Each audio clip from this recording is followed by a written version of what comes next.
नोंथांमोना गुदि बाथौ धोरोमनि 32थि बोसोरसालिया जथुमाजों लोगोसे गोथार बाथौ सान फालिदों बिनि सोमोन्दै मा फोरमायगोन? जोङो रामफल बिल दुलाराय गुदि बाथौ बोसोरै जोंहा दुलाराय गुदि बाथौ आफादनि कनस्टिटिउसन बायदियै बोसोराव खनसे बोसोरसालिया जथुम्मा जों बे बोसोरसालिया जथुम्माखौ गिबियैनो दरफ्रोमबो गामिनिफ्राय थान्दैफोर लिंहरनानै जोङो इयुन समाव मा हाबाफारि लानानै बाथौ धोरोम जौगाखांनाय आफाद जौगाखांनाय बिनि सायाव जोङो दैदेनलांनायनि सायाव सावरायनाय जायो। बेनिखायनो जों बोसोरसालिया जथुम्मा बा कनफारेन्स बेखौ जों खुंनाय जायो।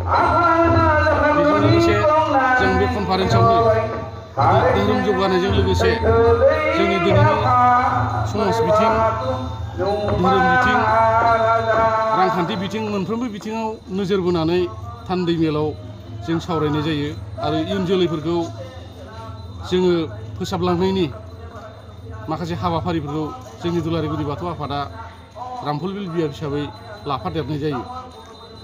गुदि बाथौ धोरोमा दिनै मोनब्रै मोनबा बाथौआव गावस्रालांबाय। बाथौआ बर'नि मोनसे सिनायथिमोन। दा बाथौखौ लाखिनांगौनि बेलायाव गुदि बाथौ धोरोम सिबियारि जानानै माबायदि हाबाफारि मावलांगोन नोंथांमोना? ओरैनो रामफल बिल दुलाराय गुदि बाथौ आफादा जे गुदि बाथौनि धोरोम सिबियारि जे अरायसम थांनानै थानांगौ बेखौ जोंनि बियाबा जों अरायसम इयुन जोलैफोरखौ लाफानानै लाइमोन सेंग्रा सिख्लाफोरखौ लाफानानै जोङो गोथौयै सावरायनाय जायो जाहाथे जोंनि इयुन जोलैफ्रा माखासे गोरों गोरानिफ्राय बोसोन लानानै बाथौ धोरोमनि फारसे गोसोआव नांनानै थायो।